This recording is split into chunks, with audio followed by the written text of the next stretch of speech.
Hey, everybody. Welcome back to another episode of No Earthly Explanation. I am here with my partner in crime, Don Schmidt, and myself, Brit Barbieri, as we get into the weird, the paranormal, the unusual, the mysterious, and whoever knows what else was out there in the paranormal planet that we live on. As we all Sounds like a know, day in my life. Wow. yeah. It's a That's just day a in normal. both of our lives, Don. What are you talking about? That's, but what an adventure as far as our lives and that. When you don't set up walls, you don't set up barriers, that anything is possible. And because of that, you're always learning. You never, there's never a final chapter. And we're just happy that week after week, and as often as the listeners come back, that they go along for the ride. Exactly. Well, we're about to take them on a fun ride tonight. We're stepping into the world of ghosts and paranormal, of ghost hunting and all things that go bump in the night that shouldn't at 2, 3 o'clock in the morning.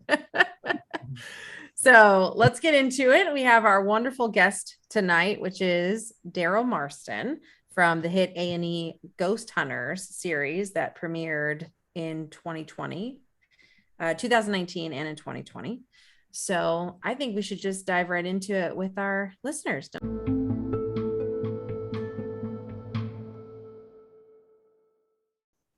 Okay, so our guest, let's get right to that, right? Let's get right into it, Don, shall we? So our guest today, we have the very talented, actually, let's cut into it first. He was on the new A&E Ghost Hunters that came out just a couple years back, and he was the lead investigator. His name's Daryl Marston, and he also has Paranormal Warehouse website that is his, that he's dealing with right now currently and getting that up and going. Plus, he's got a bunch of other projects he has in store and a lot of new stuff coming out ever since the Ghost Hunters. So without anything else to say, let's bring you on, Daryl. It is a pleasure to have you on the show with us. So what's new? Thank you. Thank you. I appreciate it. And I love being here. This is great. Yeah, I mean, what's not going on? Daryl, this is a subject that I certainly know interests just about everybody, because I think everybody has a story. Everybody has had an experience that they may not want to talk about mixed company, but yet you get them going. And I think you live the example of, you can get a good ghost story out of most everybody. Yeah. If you provide them with an objective as far as professional viewpoint, and that you come at this with a lot of experience. And so I'm gonna love this show tonight. So thank you so much for being with us. Well, yeah, piggybacking off what you just said. I mean, it's funny you say that because, 10 years ago, 15 years ago, talking taboo in public was, talking paranormal in public was taboo. And, it goes to show you where we're at, here in 2022, where, paranormal is a subject everywhere you go, pretty much. I mean, you're always, especially being who I am, and if I get recognized wherever I'm at, everybody has a ghost story or some kind of paranormal experience, whether they be, a believer or non-believer, or a skeptic. Everybody has that ghost story, and they all feel like they can tell it to, guys like me. And it's funny to see that because, 10 years ago, I was still a paranormal investigator. I wasn't on TV or anything at the time, but I've been doing this for 18 years. And like, you didn't talk about it. Like, no one even knew I was a paranormal investigator, 10, 15 years ago. I didn't talk about it. It was one of those things I did on the weekends, once or twice a month or whatever. It was a hobby. So, yeah, I mean, just it's just strange to see that and hear that, and coming from what you just said, it's one of those things people don't like to talk about, especially in certain groups. Quite honestly, I mean, when I'm out there and people recognize me or whatever, it's always the subject. Everybody has that story. It's funny. It's really cool to see. So based on that, I want to know what is like one of the really the scariest encounter that you've ever had that made you go, this is, well, not even necessarily scary, but just the most strongest encounter you've had that made you go, this is why I do what I do. And this is something that I don't necessarily want to ask or tell people about or bring it up in conversation or ask people if they had the same experience, but I had it and it's, it was real and I love it. Well, the probably this, on TV and off TV, I've had some really cool experiences. I've investigated hundreds of locations throughout this great country of ours. Probably the craziest thing ever happened to me off of TV would be the House of Wills in Cleveland, Ohio. And I actually wrote a book about it, and the book's coming out this around spring of next year. It'll be released. And it's a whole series of what happened at this actual location I investigated in Cleveland, and that how it kind of leads up to it, and what happened during the investigation and what happened after the investigation, because something actually followed me home. I'd never had wow. it. And I've been investigating at that point. This is 7 years ago. A good 12 or 13 years at that point I've been investigating, and I never had any experience like that. And it humbled me in a lot of ways. And I finally, broke down and wrote this book. I've been spending the last 8 months, and actually today I just finished. It's supposed to go to, get over to the company, the editing to get edited and everything. And hopefully I'll know more by May 2nd and when it's actually going to be released next year. So it's a crazy experience of something that followed me home at this investigation I did, and it really it threw me for a loop. I almost quit investigating because of it. It was something I wasn't ready for, and it kind of showed the darker side of paranormal. Yeah, at that point I'd done these little mom and pop places that weren't really any kind of negative energy that I really you could really tangibly feel or see. But on this particular place, it was there. I mean, when you walk in the building, you feel it, and it kind of it kicked my ass. I ain't gonna lie. But on the show, I would say some of my craziest experiences were probably in Alaska, where I caught the body cam footage of the entity coming out in the hallway twice and standing in front of me. Had some really crazy experiences in Clifton, Arizona, where I think the craziest thing was in Clifton, Arizona was, it was kind of not so much the paranormal side of things, but the human side of things, where, some of the locals didn't want us there, and they kind of took some shots at us, and we had some problems. And if you watch the episode, you'll see where, our SUV got hit, and we almost crashed on the out in the desert there. So we had some crazy experiences out there. So it was on and off the shows. I've had some insane experiences. It's like you almost come numb to it, and it's like hard to bring up in a conversation when people ask you that. What are your crazy experiences? Because I really have to think back. There's so many of them, but that's 3 or 4 of the ones that really stand out to me. That's awesome.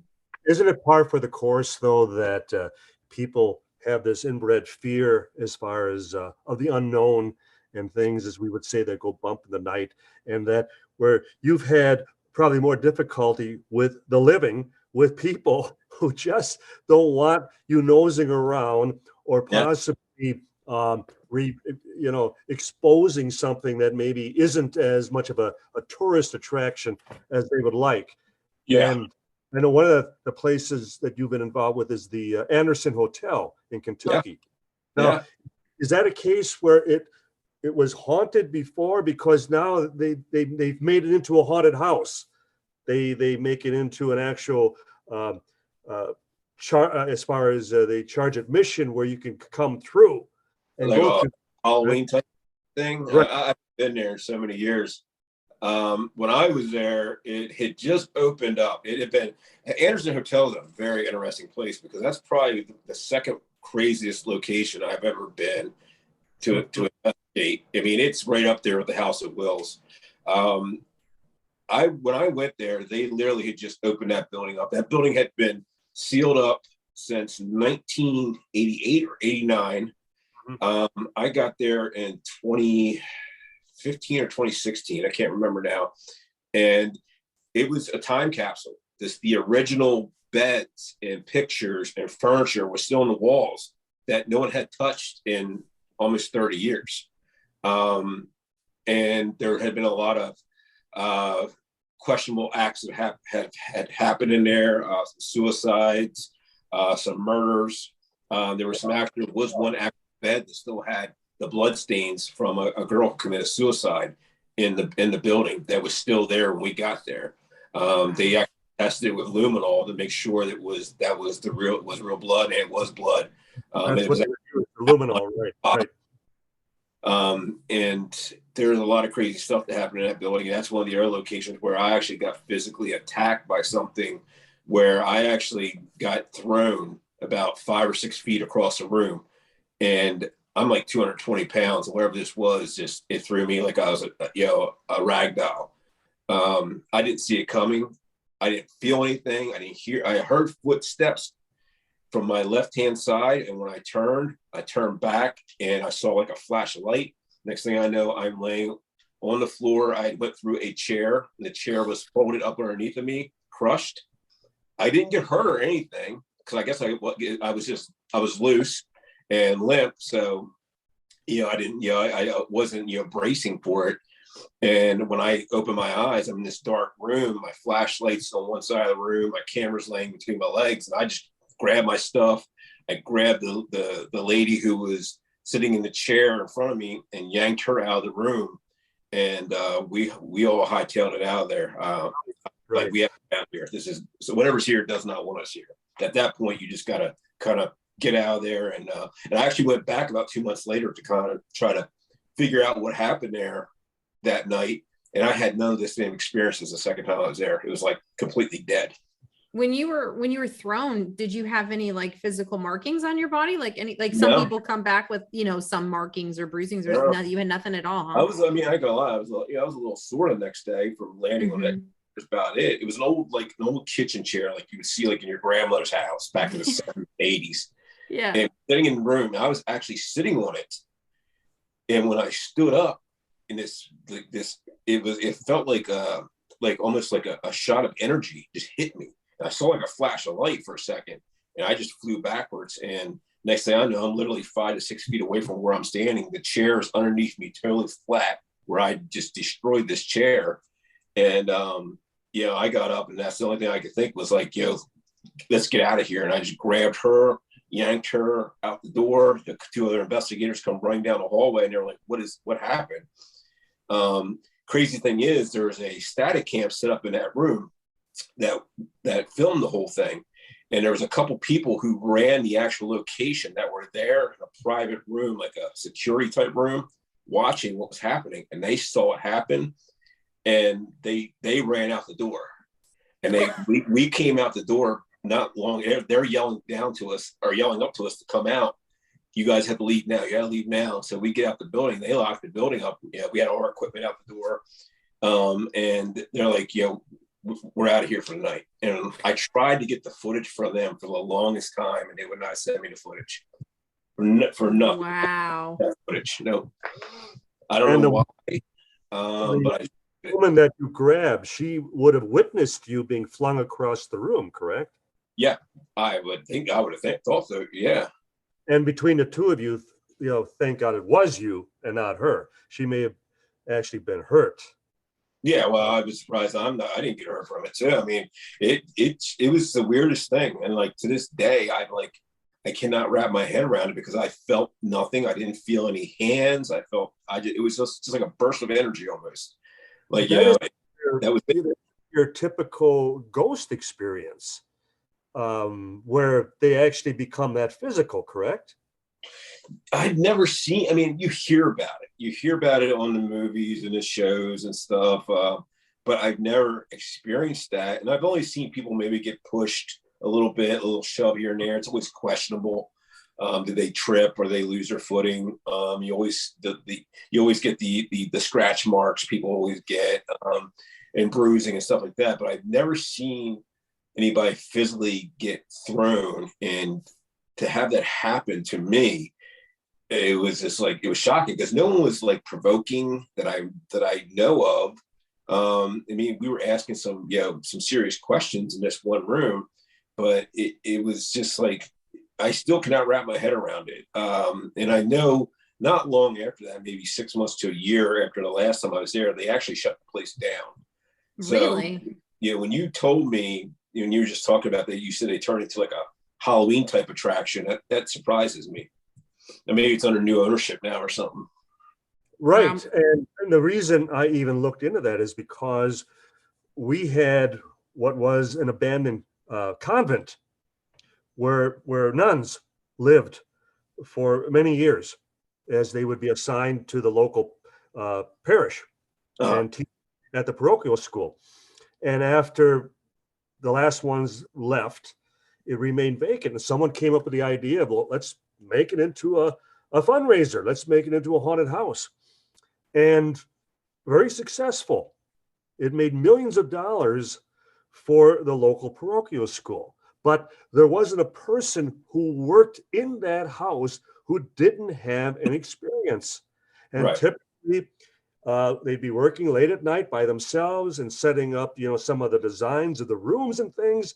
And they would hear voices. They would hear footsteps. They would hear talking in the attic above them when no one else was there. And occasionally doors would slam, or they'd get a little shove, or they'd feel that all of a sudden that shock of cold air that would be there in the middle of summer coming from nowhere. Yeah. And so I think that's what creates the allure, that you can actually claim that, the house is haunted. And as a result, that you would even commercialize it and make it into a fundraiser. But in your case, when you think, Daryl, what force, albeit invisible, that what energy would have taken to physically hurl you, across the room like that? I really couldn't explain and tell you what it was. That's why I actually went back about 2 months later to try to recreate the situation and try to debunk it. And I couldn't. And we didn't have any of these same experiences the second time I was there. None of them. It wasn't even close. We got a few EVPs and things of that nature, but nothing to, where anybody was physically harmed or touched or, any of that stuff. But, to kind of feed off what you were saying about, these locations that, do fundraisers and haunted houses and stuff. Penhurst does the same thing. Eastern States does the same thing. And I worked closely with Penhurst over the last 2 years doing certain events and stuff there. And just to talk to the people who work there, the security guards and the people who work at the Halloween, they do a big Halloween exhibit every year, like a haunted house. And they all have had experiences, every single one of them. At one point or another, they've had where they're waiting, for a group to come through to scare them, when something scares them. In the meanwhile, it's kind of cool, and it's crazy to think, but these locations do that. And they're all over the country, just not those few. I a lot of them. Yeah. We know that Alice Cooper, when he started his haunted house in Phoenix, and how successful, and that it expanded into other areas. And again, playing off the idea that, people love to be scared. They love to be, because it creates an emotion that, you can watch a movie, you can, do a lot of things, but to actually feel a presence, and as you did, but yet you didn't feel anything up to the point where you were being flung from your feet like that. No, I felt no physical force. Just it was just like a burst of energy. That was it. That's the only way I can explain it. I felt no hands on me, nothing. Just like something almost like a bomb went off and it just threw me across the room. But I felt nothing physical. I had no marks, no nothing. Like I said, I was a little sore the next day from where I landed on the chair, but that was it. Realistically though, those kind of experiences are really what drives you though. Even you said, I went back 2 months later because I wanted to see if I could debunk it. I could figure out what would cause this. That's the best part. And that's what I clap for you on that respect, because as an investigator, you did the proper investigation process. You didn't just go, oh my God, I'm never going back to that building. I've got thrown. Yeah. You went back home and went through your head going, okay, what could have caused that? What happened exactly? And did someone push it too far? So I definitely think that, that's what separates the real investigators from the people, as Don was even saying, some people just want to go out for the thrill and the scare of it. Some people just think ghost hunting's for fun. And as you said, you have to be careful. There's things that can follow you home. There are things that can torment you, or, if you're open to and susceptible to those things. And so for you to look at it and take a step back, even breaking it down to debunk it first, and then go, I can't, I mean, just kind of like the show says, there's no earthly explanation. And for you, you left there saying, I can't dispute what happened to me. It happened, but I also can't have it happen again. I went back trying. I tried to educate myself on it as best as possible, and in the paranormal, it's a fine line there. But I also, kind of, what you said earlier was, with, some people just like to be scared. Well, that's one thing I do understand in this, and this is a business. And at least for me, it is, I know both sides of it. I know the entertainment side of it, and I know the serious side of it. And I'm able to walk that fine line in between it and kind of, pick and choose what I want to do and how I want to do it. Especially when I do like these events, I'm always doing where I'm going around the country. I just got back from Kansas City, last Sunday, where I did an event out there in Kansas, and the place is amazing. And it's more entertainment at that point. You're out there, people are paying to be scared. They come out there, they want the thrill of a ghost hunt. And the crazy thing was, most of these people that were at this event had never ghost hunted or paranormal investigated ever. It was their first time, and to be able to do that for them and actually get some EVPs and things of that nature for them, and they actually they're like psyched, and now like half of them are hitting me up on social media like, oh, how do we further this, and what do we do, what equipment do we need, and you try to explain all that to them. Then you got the serious side of it, where things like what I just spoke of at Anderson or at the House of Wills and places like that, where you got to watch it. You got to really fill these locations out when you go into them. And usually you'll know once you get there. As soon as you walk in that door, within 5 or 10 minutes, you'll know what you're walking into. Now, I just did one in West Virginia back in December. It was an event. It was a flumery event. And I tell you, it was one that really kind of shocked us all, because we didn't really know what to expect out of this location. It was a hospital. It's really never been investigated that much yet. They just took over the building like in last year, like spring of last year. And so they're just kind of like getting their feelers out there. And we did an event there, and part of that building was okay. And there were certain parts of that building that were, certain floors you didn't want to be on. Like, you could feel it. It was different. It was a different feeling. And you don't really usually run into that with the event type situations where you've got 30 or 50 people there. But we ran into it there. So that was a new one for me to see that, at one of these kind of locations. But it was interesting to see, and everybody handled it really well. That's awesome. When these social events, you're also doing research, because you never know who's going to approach you with your next candidate for investigation. Yeah, I did one out to not long ago, back out in Oklahoma, a place called Broken Bow Asylum. And I was really I'd never heard of the place. A good friend of mine, Ashley Storm, purchased a location and had me come out there and do an event. Had a good 75 to 100 people there. And I tell you, that place was one of those places, again, that really wow. I don't know if people should be in here. Wow. Yeah, it got pretty sketchy there for a while, where doors were slamming right in front of you on command. Like, if you don't want to see her slam that door, bam, the door was slammed. Okay, there's got to be somebody in that room. You go in that room, there ain't nobody in that damn room.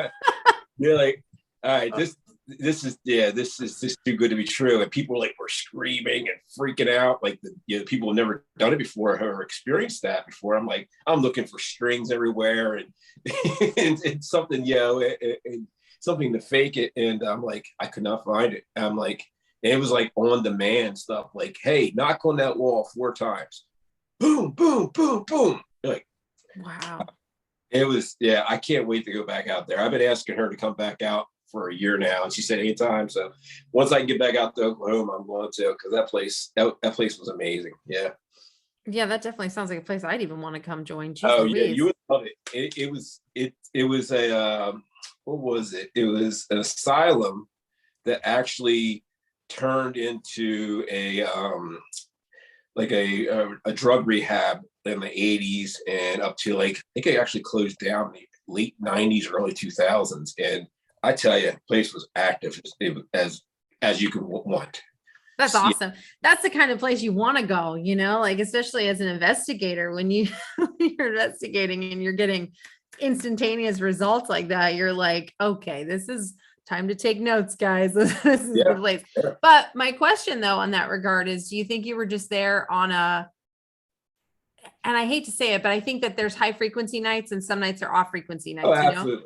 So do you think you were just like on the high peak frequency night, like where it was just doors were open? I have 10, 15, 20 investigations where you barely get anything, maybe an EVP, and people get excited about that. I don't get excited about that anymore. It's just one of those things. Oh, great, guys. I remember my first beer. But then you get to those places like that where doors are slamming and things are getting thrown and you're getting this audible voices and well, yeah, I think a lot of it is especially these places that have not been investigated that heavily. I think it's the energy you're bringing in the building. You're bringing all this, you're taking a location that's been shut down for say 15, 20 years, however long, and you're bringing all these people in there, all that different kind of energy, good, bad, in between, people bringing in all their baggage, all their problems, and it feeds off that. And it takes that energy and it uses it. And it can feed off of it. You bring all these people with all this equipment, batteries, everything everywhere. It's not used to that, especially in a location that has no power to begin with. Right. And and it feeds off of that energy. And plus, you got to remember too, there's probably entities there or spirits there who haven't had contact with humans in 30, 40 years since they died. So now they're having contact with people like they're like it's probably like a child who hasn't been able to play with anybody for, during the whole COVID, the quarantine thing. And now they're getting to see all their friends. So they're freaking out and running around the house and destroying the house because they're with their buddies. You got to think of like that. That's what these, they're probably like, some of them are like, well, what the hell, man, this is great. Everybody's here, and they feed off of that. I would too. Now you work mostly within buildings and homes. And as a result, you do background research. And I think the very notion that a particular building is haunted typically would suggest someone died there, correct? That they were murdered, but they died usually a very tragic, almost violent death more times than not, correct? Not always. I mean, there's people, you can think of it this way, and this is the way I put it to people. Somebody doesn't have to be murdered or suicide or any of that stuff. Think of it this way. Your house, people love their homes. Most people do. And they put all this blood, sweat, and tears into it for 35, 40 years, 50 years, whatever, and then they pass away. They don't want to, it's their home. It's theirs. They're the one to pay the mortgage on it for 30 years. They're the one to work their asses off of this place. And they don't want to leave. And a lot of times, I think that's what you'll see in a lot of these locations are these earthbound human spirits who just don't want to leave. They're set in their ways. This is their property. They just don't want to go. They not necessarily had to have been murdered or anything. They could have died in their sleep. They could have died of cancer. They could, whatever the background of the story may be. But that's my opinion on it. That's my theory on it. Interesting, because, and excuse me for a second, Brit, I just wanted to continue on that. No, go ahead. The thought that so often families try to keep it within the family, hand it down, that type of thing. So it stays, from generation to generation. I think it'd be an interesting study to find out if these homes have been sold by the families after the passing of the patriarch, the matriarch, that type of thing. Mm-hmm. And there may be a disagreement at that level that how could you give away, how could you sell, the family home after all those years? Yeah, absolutely. I don't know that that's ever been looked into. No, it's definitely, when we do case studies, or we're getting, when we're doing on ghost hunters especially, we would get a packet giving you all the history of the location, and then we would delve into it and kind of dissect it and try to find out everything was true. A lot of times that's what you'll find. It's so and so. My mother owned the house. She died here, and now we're selling it. Of course, absolutely. I know my mother's going to do the same thing, because she told me when she finally passes away, never to sell her house, to keep passing it down to the kids. And So yeah, of course, she's had the house forever. It was her parents' house before it was her house, and Sure. so on. And yeah, I'm sure that has a lot to do with it. Yeah, absolutely. Kids come in, they don't want the house, they want to sell it. They live somewhere else, another state, wherever. They got their own life, and they want to get out of it. And sometimes that probably is what happens, and you might have some animosity there. You got to think of them as a living being. Which makes it a very personal thing, in Yeah. that there is a connection. It isn't where they're just a lost soul, lost spirit that is just wandering and forever, to seek refuge as far as here, as opposed to there's a connection that. Yeah, I think there's definitely a connection, especially with the home hauntings, your residential hauntings. I think it's a connection because someone loved that place. They loved theirs, their home. I think that's probably a large percentage of it. Yeah, and then you will have your murders and things of that nature where people were killed and it was sudden and unexpected, and they might not even know they're dead. Yeah, that's another factor there. There's no science to it. It's more theory than anything. Being paranormal is definitely a pseudoscience, and it's heading in the right direction. Don't get me wrong, but it's all theory. Yeah. Well, and I think too, like you guys were just touching on, is something important to mention too. And I think, Daryl, your theory has a lot of merit, only because and I know too, from my time investigating, you would have homes that people would say, oh, we were fine. We moved in, everything was great, old farmhouse, whatever. The moment they started refurbishing or removing walls and tearing down things and kind of doing new construction, that's when the energy would spike. That's when all these things started happening. Yeah. And it's that type of thing. It's not to be possessive in a sense, but it's like, you're doing construction in my home. I spent time. And if you think about those beautiful Kentucky farm homes, Absolutely. and those were their plantations, their acreage, that's where they had their money. Everything was into these homes.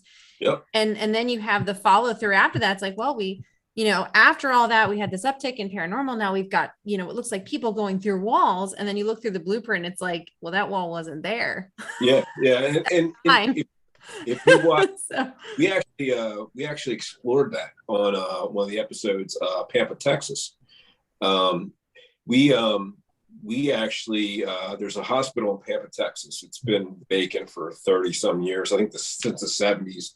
And some people came in, they bought the property and they wanted to turn it into a B&B. Now, this is a big hospital. This is 3 stories, huge. I really don't know what kind of they were thinking of making a B&B, because it was like 50, 60 rooms. It was huge. It was a big undertaking. It would cost millions to kind of flip this property. And we were in there the first night or two, and we weren't getting a whole lot from the experiences we were told. So I came up with the idea, let's do some construction. Let's start tearing down some walls. So we went out, got a bunch of sledgehammers and hard hats, and and myself and Brian on the show, we start tearing down a wall. We got permission from the owners to tear this wall down. Why Grant and Kristen were on the 3rd floor, and Brandon and Mustafa, I believe, were on the 2nd floor, or the 1st floor. We were on the 2nd floor. And we just started knocking down walls, and the activity went through the roof. I mean, they were getting spikes on everything. They were getting EVPs. They were seeing stuff. We did that for a good 2 hours straight, and it was going wild. And as soon as we stop and take a break, everything would just come down. As soon as we start back up, the activity would go through the roof. It was very interesting to see that. Interesting test. Yes. So you guys were a bunch of provocateurs. You were trying to actually solicit some form of response, and you got it. We got it. We got the response we were looking for, and it was interesting to watch that, because you always hear it. You always hear it on the shows. Renovating and stuff, but you never see anybody do it. Mm-hmm. You do it, and you're actually able to capture that on film and audio. How the levels of activity start going up on each floor. It would, from the 3rd floor to the 2nd floor to the 1st floor, and we're all separated in different floors, and the activity started to pop off. And like I said, and once you stopped, you took a break, everything just stopped. Like nothing was happening. It was crazy. It was very interesting to see. Well, what's cool though is you ran it through a test. A lot of people wouldn't think to do that. You're like, let's just try something. You hear about it all the time. You hear people say that this happens. I mean, again, you took it to the next step and you actually ran the test. You did the scientific test that you needed to do. Probably one of my top 3 or 4 favorite episodes I ever did. Pampa, Texas. Amazing. It was really cool to see that. Yeah, that's really awesome. Because that's the stuff that you need to, that's the problem too, is half the stuff is never really truly documented. It's very hard trying to break through that fourth wall for even in a show for the audience to see what the actual investigators are seeing. And I know that can be tricky sometimes, but there are just times where you can actually truly capture it in the heat of the moment. I mean, being in locations and, seeing something get thrown. I mean, I remember the first time it happened to me, it was terrifying. Cause I was like, okay, who threw that? You immediately want to yell at somebody in the team. And it's like, nobody did that. You've seen this thing get thrown and it blows your mind. But, to capture that or actually to test it, to have it happen again is really incredible. In that regard. Right. Spontaneous, unrehearsed, unscripted. Exactly. Exactly. How it should be. Yes.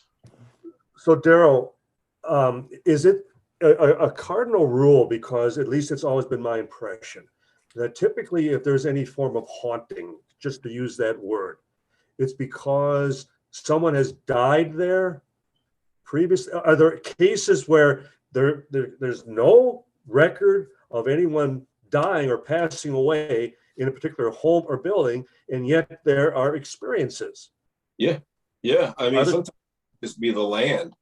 I've investigated locations where there's been no record of anybody ever dying there, passing away in their sleep, murder, anything, that were legitimately haunted. And what I think that is if it's an intelligent haunt, not a residual haunt, where residual haunt's just basically a recording playing itself over and over again. In a lot of ways, really, it's not even a haunting. It's just a recording caught in time. It doesn't know you're there. You don't know, it doesn't know you're there. It doesn't respond to you or anything. It doesn't even know it's there. But an intelligent haunt, I think they can travel. I think they can move about just like us. They can go wherever they want. So I think sometimes they'll come into a property that they find attractive or that's vacant, and they'll set up their roots, just like squatting, just like a I think I do think that is a factor. Absolutely. And I especially appreciate you being on the program, because I can ask a professional, because it's an experience I had when I was 6 years old. My parents were out for the evening. I was the oldest of 6 boys, but yet I think there were only 3 of us in the home, and my dad's dad was babysitting. And I woke up to hearing a wooden chair, what sounded like a wooden chair, sliding across the floor down in the basement. Mm-hmm. And my grandfather heard it, and he went to the basement door and he yelled out, "Is anyone down there?" Well, but he retreated, and we both sat there wide awake until Mom and Dad got home, and he told his son, my dad, what we both had heard. So my dad, very, very sheepishly, very coyly, he went downstairs and he came up, and to this day, I will not forget the look on his face, because one of the chairs at a table setting was slid halfway across the room. Wow. And again, it was a house that was built by my parents, so no one had ever died there. Yeah. But yet there was a cemetery just about, they were across from the parish, the church, the school, and then the adjoining cemetery. Okay. So then the question is, do they get lost? Do they wander beyond their boundaries, so to speak? And on that particular night, they were down in that basement. Somebody was down in that basement. Something clearly moved that chair halfway across the room. Yeah, they're redecorating. Well, I have a set story. It's funny. I have a similar story that actually happened to me in the house I live in now. I bought this house in 2011. No one had ever died here. This house was built in 79. Same owners owned it until I bought it. I bought it from them, an older couple. They had no kids. No one ever passed away here. Moved in. We were here for about 3 or 4 months. My two boys kept saying they kept hearing a little girl. I'm like, you're not hearing a little girl. Whatever. You're messing around. Whatever. No, we're hearing a little girl. We heard her a couple times. I was like, okay, whatever. I got up one morning about 4:30 in the morning. I'm getting ready. I was doing contracting, so I'm getting ready for work. I'm in the kitchen, making breakfast, and I'm walking across the kitchen into the dining area, and out of nowhere, I hear this little girl giggling, like she's sitting there on the floor playing a game, and it went on for a good 7 to 10 seconds, and I just froze I just froze where I was. I'm like, what in the hell? So I kind of asked a few questions, didn't get any response. It stopped. About a week later, my wife actually heard the little girl as well, like a laughing, like a giggling, playing. And then, like, as fast as it came, it went away. And I've been here for 10 years now, and I've not had nothing else happen as far as that little girl. Yeah, it was weird. Weirdest thing. No one's ever passed away here that we know of. Maybe on the property at some time point. This was all like farmland back in the 1800s, so who knows? But yeah, I just think we had a visitor. But is it true that typically that if it's a child, it's a child that died tragically in the area, that they're frozen, so to speak, at that age? I don't know. I mean, it's iffy to say that. I think what happens too, and what I found out later on down the line, was the lady who owned this house, who moved out about a month later. Well, she had dementia. She moved out literally about a month after she moved out. She passed away. I think it may have been her coming back in her mental state as a child, because that's where she was mentally when I met her at we went to close on the mortgage. She was actually there, and she wasn't, she had power of attorney and everything. So she wasn't really kind of in the conversation, and her conversations were very like childlike. So I'm wondering if she came back in her childlike mentality, state of mind, because this was her house. She built this house. Her and her husband built this house. They loved this house. The only reason they had to move out is because she wasn't able to get up and down the stairs anymore. She was having a lot of problems. So they're older. They're like late 70s, early 80s. And I think that may, in my opinion, that may be what I heard and what we all experienced. Wow. She came back as a child. Just, yeah. Was the timing around the same time, do you think? Did you ever? It was the same summer. We moved in May, late May, and this was like July or August, and she passed away at the beginning of July. We found out. Oh wow! So she'd only been out of the house for just over a month, maybe 5 or 6 weeks before she passed. So possibly like between the transition over, she was kind of maybe reliving some of the moments in her life and in the places that brought her happiness. Interesting. Yeah, it's a theory, but it's my opinion. That's what it was, because I can't figure out why a child spirit would be here for any other reason. Yeah. Yeah, but I mean that's really cool though. And she was really hell-bent on not leaving this house. She was very upset, which was heartbreaking to see that when you're sitting there, you're signing over the mortgage and everything, you're closing the house, and you're like, why did you have to bring her this, where she's seeing her house being taken from her? It always really irritated me in my head to see that, why they would do that. The power of attorney was there with her and her husband. I'm like, she didn't have to be there. And I think that, it probably broke her heart to see that, because she had to move into a nurse and everything. And it was probably, it wasn't good, Maybe if, if you did hear the, in your theory, you think it was her and you hear that laughter, and maybe it was also her way of letting you know that she was happy that you had the house and she could feel that joy again, because of your family being there and your kids being there. You know what I mean? Like it may have just been a really good, if you were feeling that maybe that was her recognition to you of it was okay. Yeah, maybe. Yeah. I mean, you just don't want to hear a child's giggling laughter 4 o'clock in the morning ever, especially when you don't have a kid that age, you know. No. Daryl, this may be something for you to investigate in a future program, in that we have our famous International UFO Museum in Roswell. Yeah. And for years, and it's nothing we have publicized heretofore, but for years, every time I would be there, I would be taken aside by the director at that time, or some of the staff, some of the workers, and they would describe to me independently where they would hear the laughter of young children upstairs. They would hear running footsteps of children running up and down the hallways, laughing, and daytime, nighttime, didn't matter. And then when I would check with the local police department, that something was tripping the motion sensors night after night after night, and typically at about 4 a.m. Okay. So we then looked into what may have transpired, which may be the impetus behind all this. And because this is a old theater, and with an upper level, and it had living quarters, an apartment and everything, that 2 young children had died in a fire many years in the upper level. Right. And so it's never been investigated.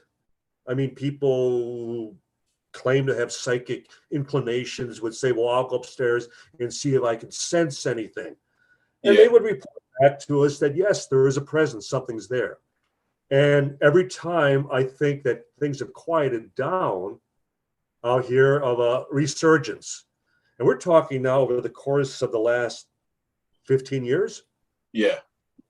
And so is it your experience that it can be this prolonged, that it doesn't, they don't move on necessarily, that they hold on?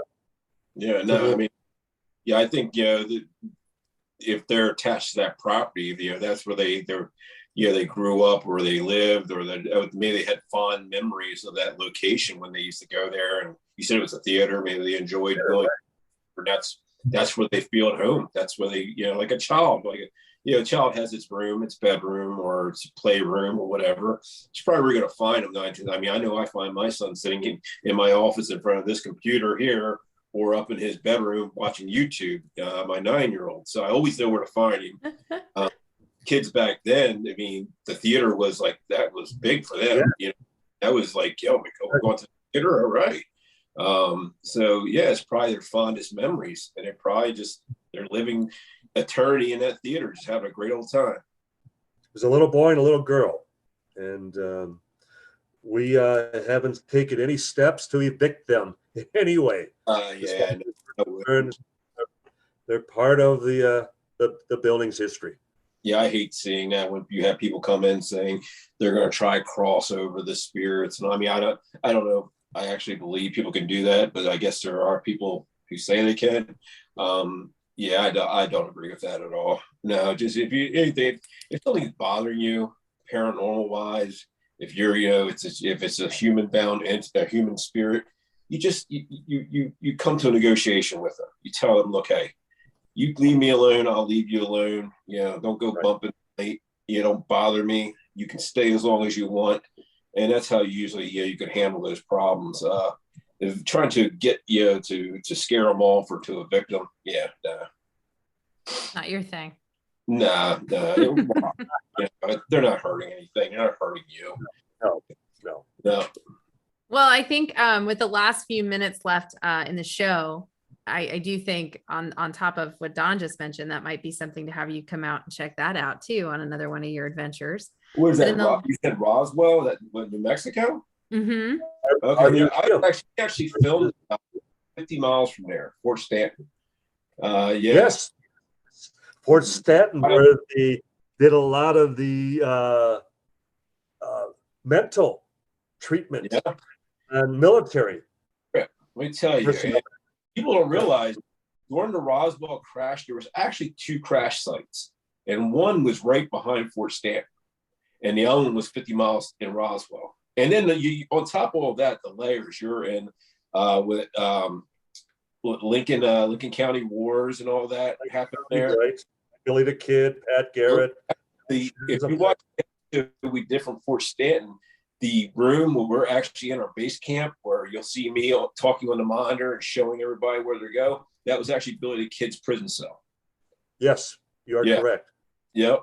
Yeah. And then in the town of Lincoln, just an hour west of Roswell, you have the famous courthouse. The night before they were going to hang the kid, and he managed to break out. And then Pat Garrett's home was south of Roswell. So tremendous history through that whole region. But not just, there's so many layers. You've got the Apache and Mescalero. Absolutely. It's just, it's so drenched with just history. It's just amazing. And it's all these different layers, from aliens to paranormal, skinwalkers. That's what some of the reports we were getting out there. A lot of the eyewitness reports when we were investigating there, where they're talking about these skinwalkers. People were saying a whole Boy Scout troop had seen this skinwalker. So that's what we investigated at Fort Stanton. And I tell you, I'd love to go back out there. That area is just amazing, New Mexico. Well, what you're describing is just as the very first time we were at the 1947 crash site, and albeit it's high range, open desert, okay, but you still feel the energy. You feel the ghosts, as though something monumental took place there.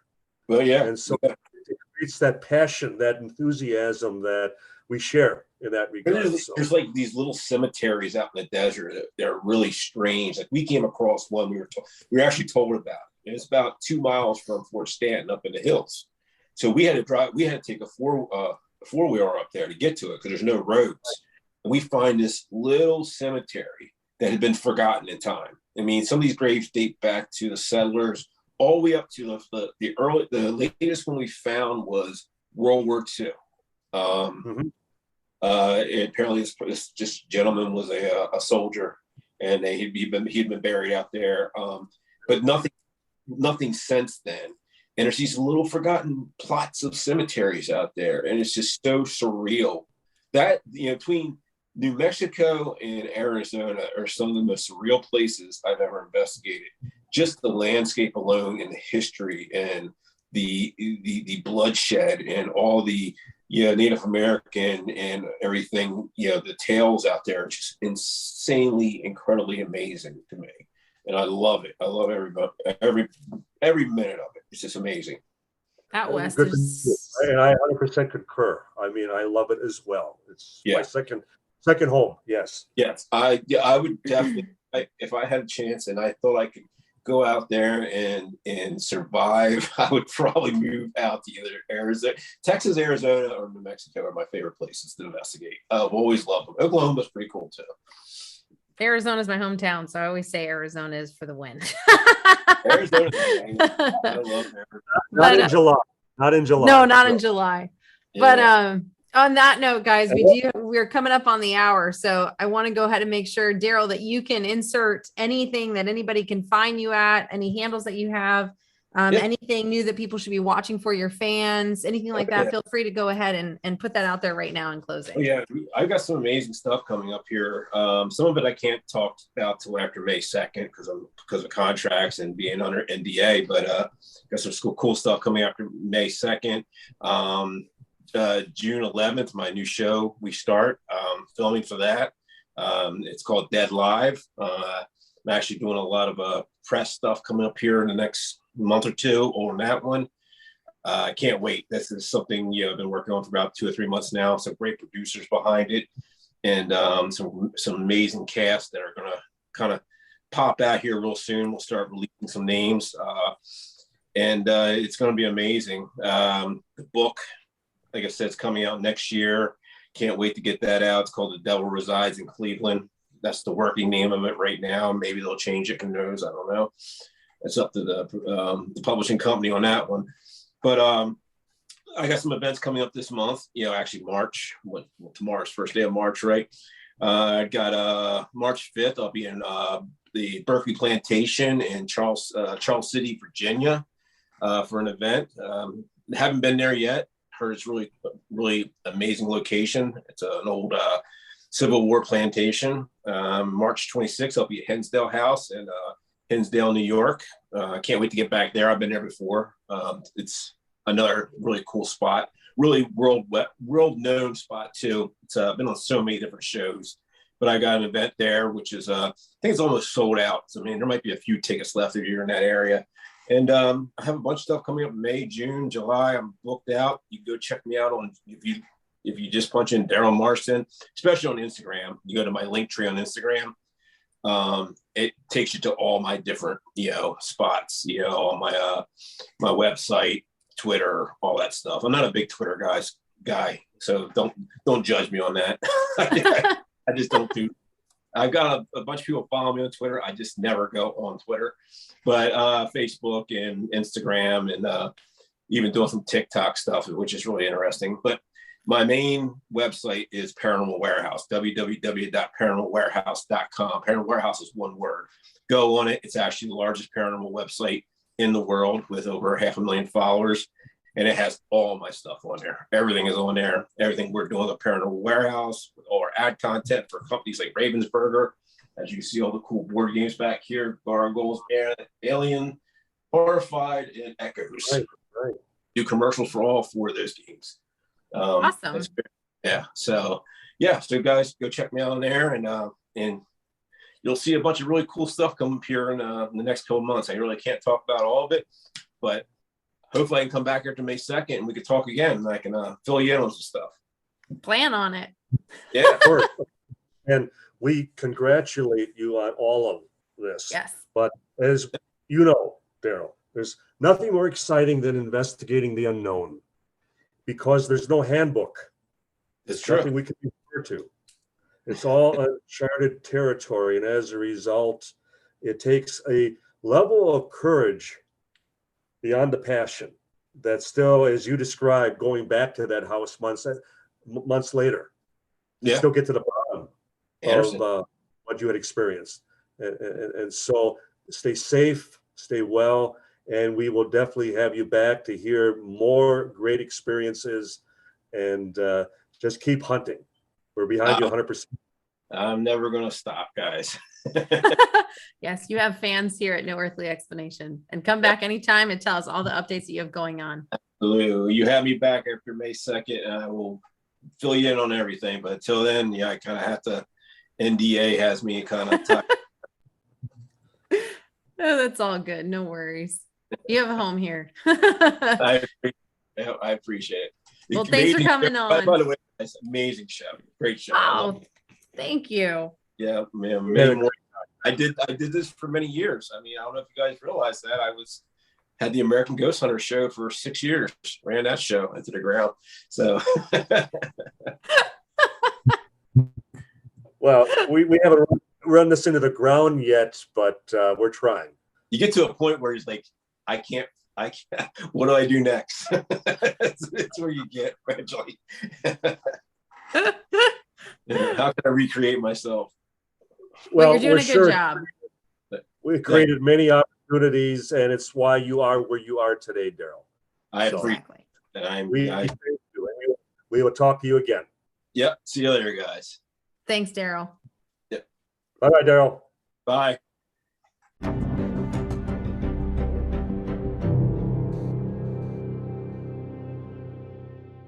Well, Don, I am really glad that Daryl had the time to come on tonight. I think that some of his stories were extremely incredible, and I really loved hearing the one about the force that basically shot him backwards and broke the chair that he was sitting on. When you talk about stuff like that, that just makes the hairs on your arms stand up. You just don't know what it is.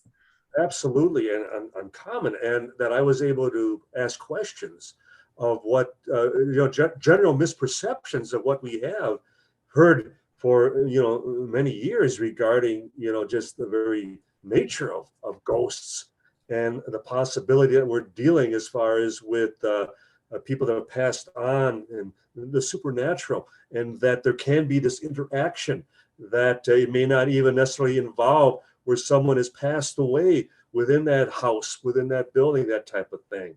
Yeah. So it was very fascinating for me this evening. Yeah, and there's lots of levels to it that you just don't think about. And some of the theories that he talked about that are his own opinion, I think brought more levels to it and kind of makes you want to sit back and start rethinking some things as well. Like kind of the story about how like the owner of the house may or may not have come back to visit in a childlike state, you know, to bring peace for one of her fondest memories in that house. So you have all these little key factors you just don't think about. You immediately think, oh, my house is haunted, someone died. But to think that that's not always the case, yeah, it's really, really compelling and very interesting to look further into. And what we certainly applaud Daryl and others of his ilk for is the fact that they make the discussion public.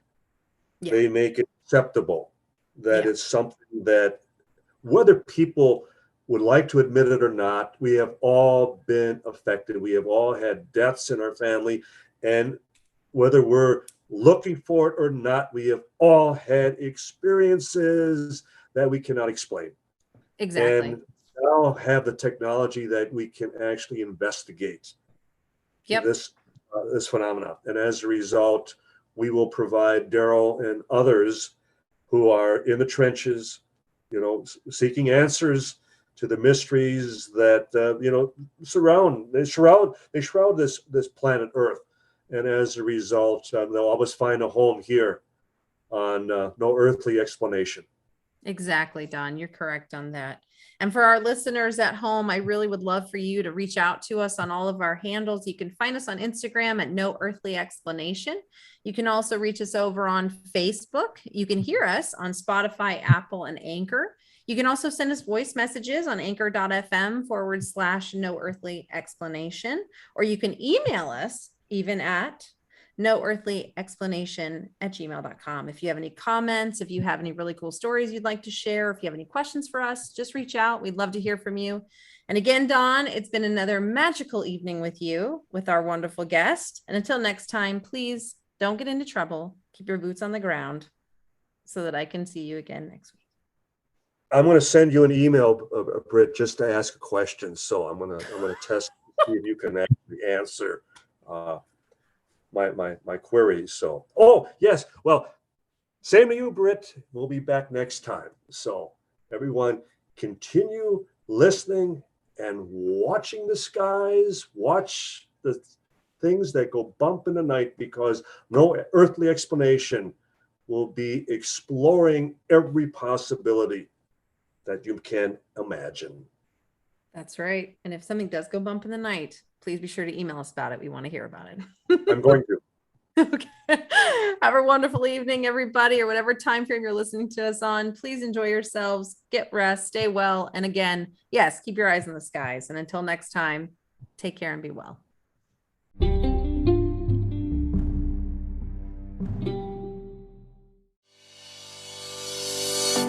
Thank you for listening to this podcast. Please be sure to rate and review this episode. This podcast is produced by Todd Fisher and distributed by Metacortex Publishing. This podcast is copyright. Any previously trademarked or copyright content is used by permission. Information and opinions stated in this podcast should not be construed as medical advice. Please be sure to visit the official website for the International Association of Metatomics at metatomics.org, or find us on social media for other unique content.